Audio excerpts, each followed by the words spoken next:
We are kicking off a brand new series that's going to happen once a month. I'm going to give you guys a full month to recommend some movies, and I'll spend that time trying to get them, watch them, and be able to talk about them. And we'll do this like the first or second Sunday of every month. But the first one here that you guys recommended is one I was thinking about anyway based on the cast. But it was you guys who pushed me to grab it. And the thing is, this movie came out in the early 2000s, and I never heard about it. But it's 100% in my wheelhouse, and it stars Jean Reno. So the fact that, you know, it just kind of passed me for all these years. I'm glad you recommended it, and I'm glad I picked up this version of it. And I'm talking about Wasabi.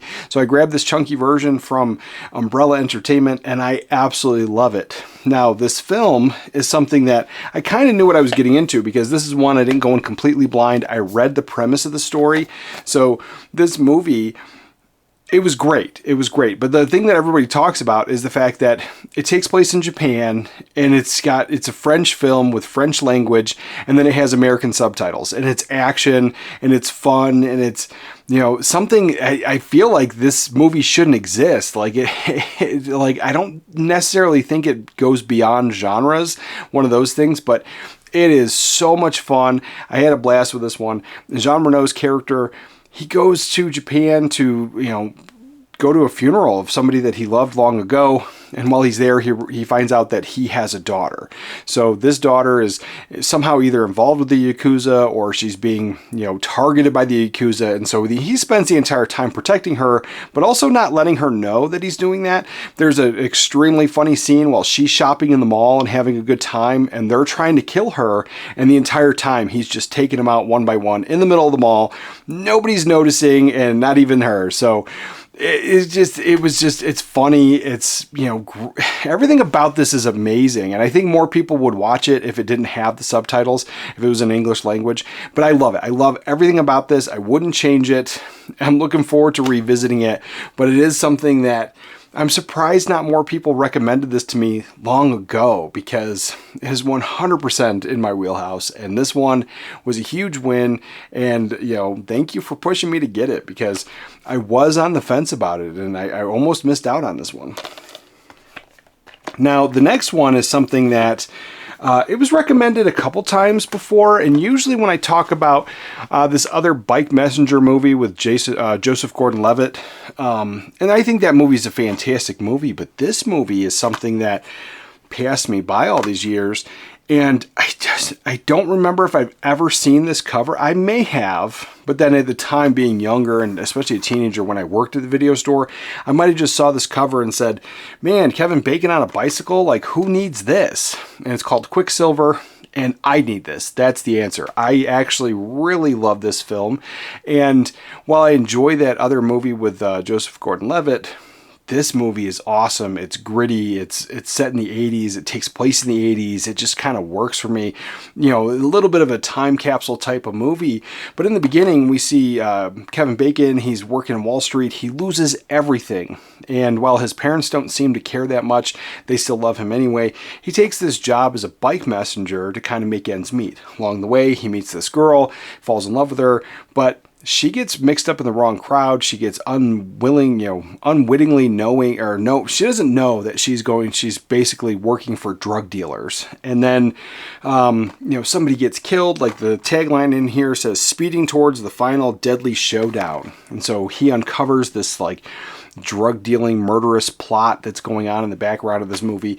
And man, I high recommend, real high recommend. And then this one, Lawrence Fishburne's character, I think he's great in this. There's this whole scene where they're racing. They're doing this like, and you see races in all kinds of movies, but it pushes the testosterone. Who's better? There's that kind of thing. Like everybody's got their own, reason for this race, and he's got to prove himself. But Lawrence Fishburne, he's winning, and by the end of the race, something happens. I'm not going to ruin it for anybody, but it really turns the movie. And so like, I'm into this movie. I'm like super into it. I think it's great. And then that happens and I'm like, man, and it wasn't a huge tone shift, but I knew that it wasn't just like this simple 80s, charming film. Like this definitely has some grime and some grit, and it's a high recommend for me, but it was something that I never saw. I'm glad it was recommended, and I'm glad I picked it up.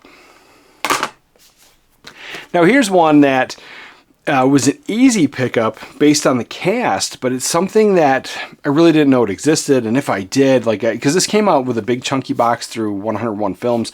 So if I did, I didn't really catch the premise. I didn't know that I needed this film, but I'm glad it was recommended. I'm glad I picked it up. But this one's called The New Kids. It came out in the 80s, and it stars Lori Loughlin, and off the top of my head, I can't remember everybody else who's in this film. So it's Lori Loughlin and Shannon Presby, James Spader. Oh yeah, James Spader's one of the bad guys. Of course I remember that. John Philibine, Eddie Jones, Eric Stoltz is in this, Tom Atkins. Great film. So this one here is directed by Sean Cunningham, but this is a movie that, you know, while it passed me all these years, like, it just reminded me of many other films that I rented over the years, and it has this like whole 80s vibe where like bad things happen to these people, and you don't have that long drama, you know. What would, if this happened in real life, like the way they act, like it's like, okay, my parents are dead, you know, we're moving on, we're talking about this, we're doing this now, and it just kind of has that constant thing, like bad things happen, and it's just this 80s vibe of like, okay, next scene, like next topic of conversation, and not dwelling on what happened. So in the beginning, you have Lori Loughlin, you know, and her brother, their parents die in a car accident off screen. It's kind of sad. They do the funeral thing, but then they go live with their uncle, and you know, and then at the same time, like, their uncle's trying to build this amusement park because they're so close to Disney, and he thinks he's going to make it big, and he's sinking every dime he has into it. And they don't even have like a proper bedroom. They're living in like a shack that's part of this amusement park, and they're sharing a bedroom, these teenage, you know, brother and sister here, and it makes it awkward and it's weird. But then you have these like group of bad kids that are in the town, and pretty much everybody accepts, you know, that's just part of living here, is like having to deal with these bad kids. They destroy their uncle's car, they key it up, they do all kinds of bad stuff, and it just escalates to getting worse. They light stuff on fire. At one point they light Lori Loughlin on fire, and like it's just this constant like, oh, that's just those kids, and they don't get in trouble, they don't get arrested. The police are fully aware of them, and they just kind of are almost allowed to do what they do. And by the end of it, they end up going on this, like, they try to murder everybody, they shoot the uncle, they sort of light her on fire, they try to burn down everything, and it's at some point they're training the dog to attack people with a little bit of blood, so they're trying to, you know, put blood on the uncle's face to get the dog to attack him, and then something happens and it attacks one of the bad guys, and so then James Spader's character shoots the dog. Like, it is a rough and gritty, you know, 80s movie, and it's full of trauma. And the entire time, like, by the end of it, with all the trauma at the end of it, it's not that happy, you know, man, you know, glad that's over. Like, they act like almost like it didn't happen. They're just like, oh man, yeah, that thing that happened last week, let's move on, let's talk about a good thing. Business is doing good by the end of the film, because of the incident that happened and the attack that happened and the people that died there. All of a sudden the amusement park is doing well, and it just has that, like, I'm telling you, like, so many 80s movies had that kind of, you know, here's the trauma and we're okay. And this film is something I'm going to be revisiting. I loved it. And yeah, I don't know how this one passed me all these years. So the next one here is something that I have no idea who recommended it, and I enjoyed the film, but it is weird. And it's one of those things where I don't think it was like 100% maybe meant to be weird. It's one of those like happy accident kind of things. I feel, I could be wrong on that, but like, it's not in the vein of Airplane or any of these like goofier movies, but this one has so many things going for it. Like, just reading the back of the description, it's wild. But watching it, it's also the same. And I thought it was going to be this just like dirty, raunchy comedy type movie from the early 80s, and it's rated PG. So you know, maybe it was before the rating system, and maybe there wasn't a ton of like dirty, raunchy stuff, and maybe it was still maybe a little bit tame. Based on this cover alone from Underground Aces, I thought that's what I was getting into. I started watching it, and it's far from that, but there's some, you know, adult humor in there. There's no nudity, it's not that crass, but it's still enjoyable. But this is a movie that, you know, these people, they work for a parking garage, and so they park cars for a living, but it's in the vein of more like DC Cab or Mother Jugs and Speed, you know, one of those type of workplace comedies where the people that are working there, don't care about anything. They don't care about the rules. They're there to have a good time. And this one has that going for it. And then if I read the back of it, because it is wild, just listen to this. It says, a fast-driving, slightly larcenous team of car parking jockeys. Life in the underground parking lot is far from dull. There's soccer for a start, played with a giant weather balloon and 2 sports cars. Then there's false fire alarms, a kidnapping on horseback, and a lovesick sheik to contend with. So this is a movie that has so many weird, wild things going with it. And then at the very end of it, there's literally like a romantic scene on horseback riding through the beach, like on a beach. This sheik takes this woman on a horseback, and that's how the movie ends. It's one of those things. It's an almost cult classic. It's got the great things going for it. It was entertaining. At no point was I thinking that this was so weird that it was putting me off. But it's one of those things that it's so weird. I know it's not for everybody. So I enjoyed this. I don't think it's a high recommend. I do appreciate the recommendation, but it's something that I don't know how often I'm going to revisit this, but I know I'm going to keep it in the collection. I know I'm going to watch it again. Now here's something that it came recommended quite a bit, and at the time when, because I remember when this was announced, I talked about it, it got recommended then, everyone was saying it was good.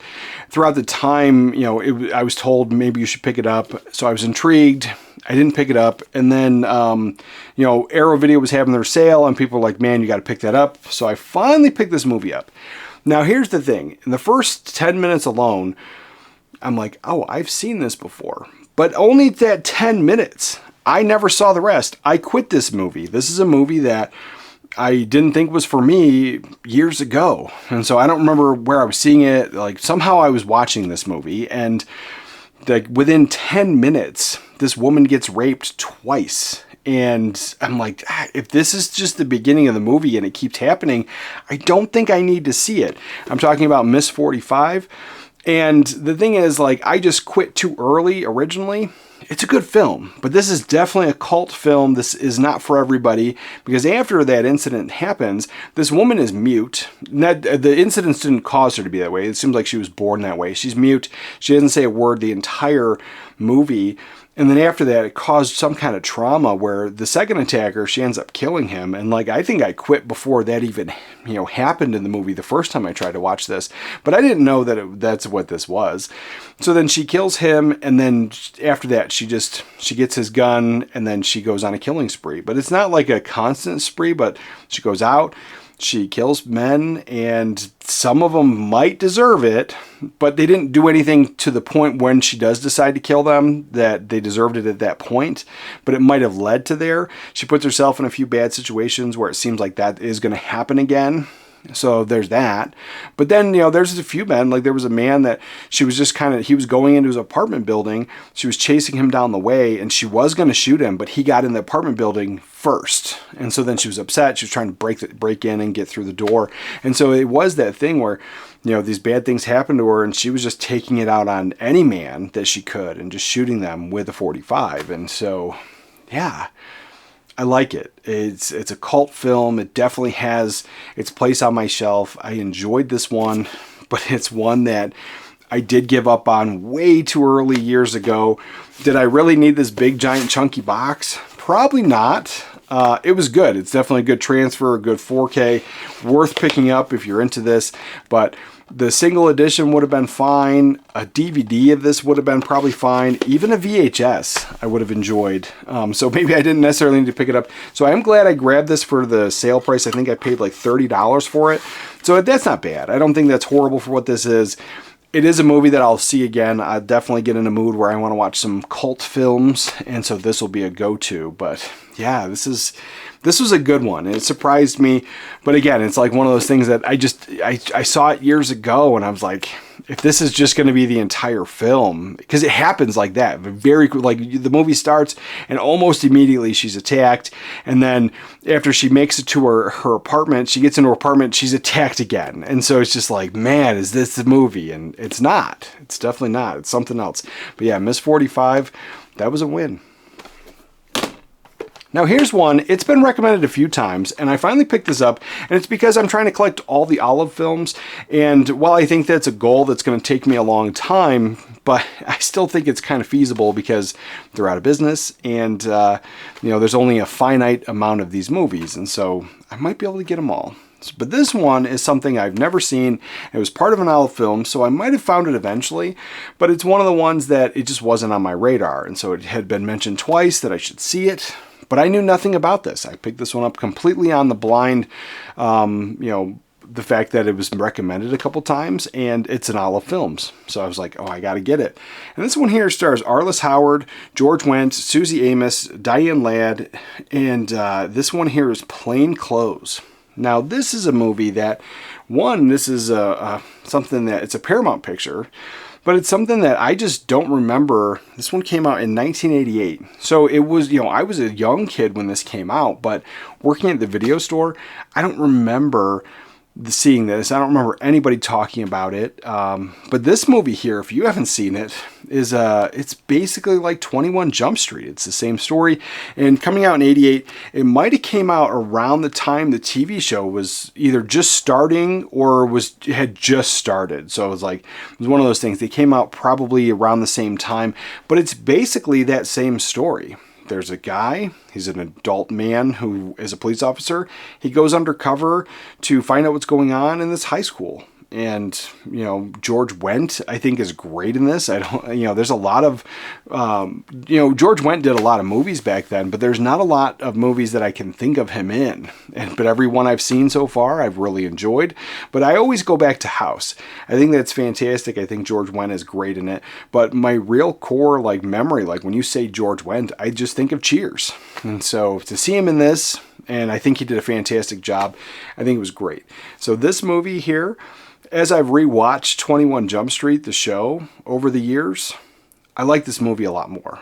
And I'm going to be revisiting this, maybe not a ton. It might not get a yearly watch, but I do think it's a solid watch. I think it's a great Saturday afternoon film. And it's one that, another one that I'm glad that it was recommended, because I might have picked it up eventually, being in Olive Films, but it was not in my, it wasn't on my radar at all. So thank you. Now here's one, I almost picked it up when I first saw it. I did not know this movie existed. Another complete blind spot in my collection, but it's something that I should have. This is in my childhood favorite type of movies wheelhouse. So I should have saw this back in the 80s. And the thing is, it's a Wolfgang Petersen film. So, I love Wolfgang Petersen films, and I don't know how I just didn't even know about this, but then I watched it, and I'm like, there's a part in the middle that I could see why people probably don't talk about it, or it's uncomfortable, or people just don't like it. I get it, because it gets a little weird.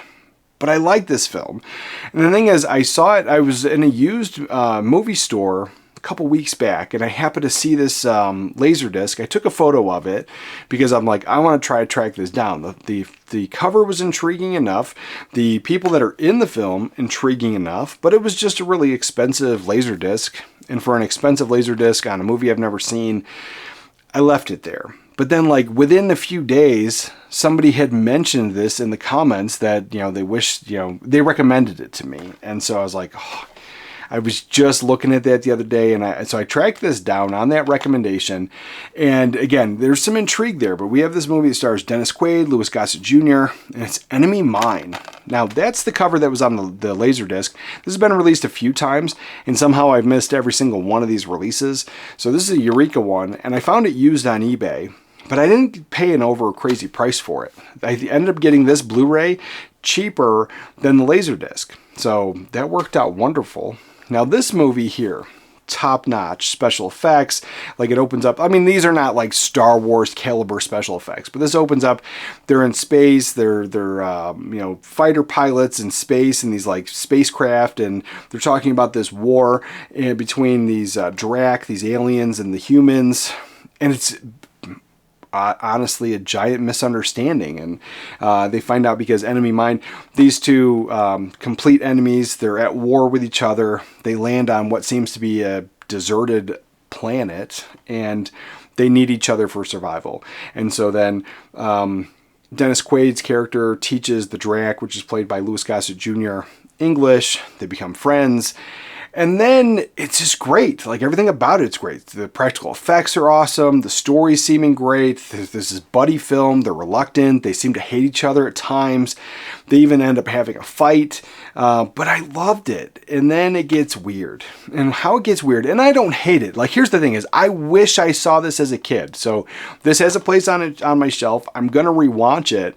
But having to sit through this and then listen to my wife complain and listen to my kid ask a bunch of questions, it took me out of the film. So in this, part of the Drac's life cycle is they the males, or maybe all of them, but he's a male and he gets pregnant. It's part of his life cycle. Once the baby forms and stuff, he dies, and that's just part of the life cycle. And then the new Drac comes out, and Dennis Quaid, who, all these years hated these guys, became friends with this one. Then he loses him, and now he has to raise this kid up. And that whole thing, again, special effects top notch, puppets great, the rubber monster suits awesome, everything about it great. But that scene, I guess it's supposed to be kind of touching. It comes off, as an adult watching this, it comes off a little weird, where Dennis Quaid's character is like talking to this alien puppet baby in a very heartwarming, heartfelt way that's very feminine, because like that's how a woman would take care of him. And that's totally fine. I get it. It made sense. It makes sense for the story. It really, really did. And again, as a child, as a kid, I would have accepted it 100%. But like, while I'm trying to enjoy this movie, and I'm trying to, like, I get my wife and my daughter who's like 8, they're going, "Oh, please." And they're like making a big deal about it. And I'm just trying to enjoy this. Once all that's over, then we have a younger kid version of this alien Drac, and then then I think that's a lot better, because then it's it seemed more normal. It didn't seem weird. It didn't seem like Dennis Quaid was talking to a weird puppet, and especially like when he was trying to feed that weird puppet. It was just weird. It just came off weird, but. The thing is, I ended up liking this. I really did. And so this one's going to get a rewatch, because it is that whole concept of him, basically they hate each other. They're at war together, and then finding they need each other to survive, having the whole putting your differences aside to survive, having that friendship, having that bond, and then having that thing where he's now got to raise this kid of an alien that he was supposed to hate. I enjoyed this one, but I can see where this is one that, if you saw it at a certain time in your life, you probably totally love it.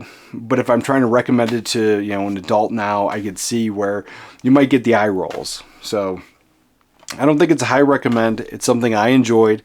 I appreciate that it was recommended, because I like it. And even though, like I said, that middle part with was a little weird, I know for a fact I wouldn't have thought it was weird if I was a kid. And the thing is, and I think I even thought it was kind of weird because my wife was complaining about it the entire thing. And the thing is, she doesn't like movies. She doesn't get into this type of stuff. And so she's just bored. Yeah, so it's one of those things. But I loved it. I think the soundtrack was great. I think the special effects were great. And for coming out in 1985, I mean, obviously this movie came out after the Star Wars films. The special effects, I don't think, are Star Wars special effects, but at the time, I don't think anything was Star Wars special effects except for Star Wars. So I think it's good for what it is. The practical effects, I think, are amazing. Like I said, I think everything about this is just great. And I like it. And so this is one that I'll be revisiting, and it has a place on its shelf. If this ever got a 4K, am I going to upgrade? No. I think the Blu-ray is perfectly fine. And I almost forgot about this one. This is one that, I mentioned a bunch of movies the other day, and then somebody else mentioned, hey, these are great too. And a few of those I had seen before, but this is a movie that I had to track down, and it stars Rob Lowe, Jacqueline Bisset, Andrew McCarthy, and Cliff Robertson. And now this is one that was sold to me, not by that person. That recommendation just said it was a good movie. But the recommendation that I saw online was that this was a raunchy comedy. And while there's some of that in there, it's more of a drama. and there's definitely a tonal shift from the very beginning of the movie and as you get into it. I'm talking about Class. So this one came out in the early 80s, and I think it's great. I think this definitely works for what it was trying to do, everything about it, but it's definitely not a raunchy comedy straight through. It's a drama. There's some stuff going on. There's definitely a tonal shift in there.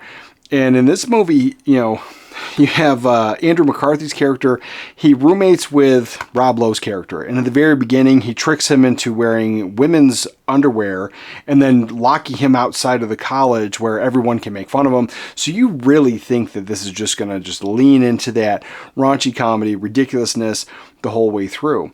But along the way, he finds out that he's a virgin. They go on this adventure. He's trying to get him, you know, hooked up. And the thing is, this woman, Jacqueline Bisset, is Rob Lowe's mother.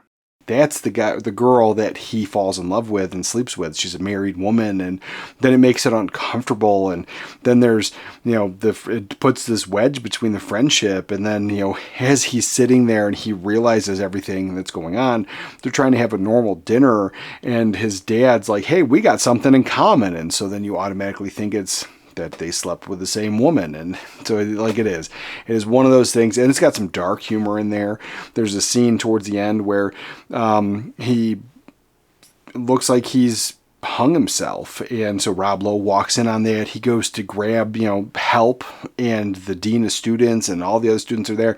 They run back, and then he's no longer hanging there, and it's just a dummy with the dean's face paper, you know, printed off paper on the cover. And so then he looks like a fool.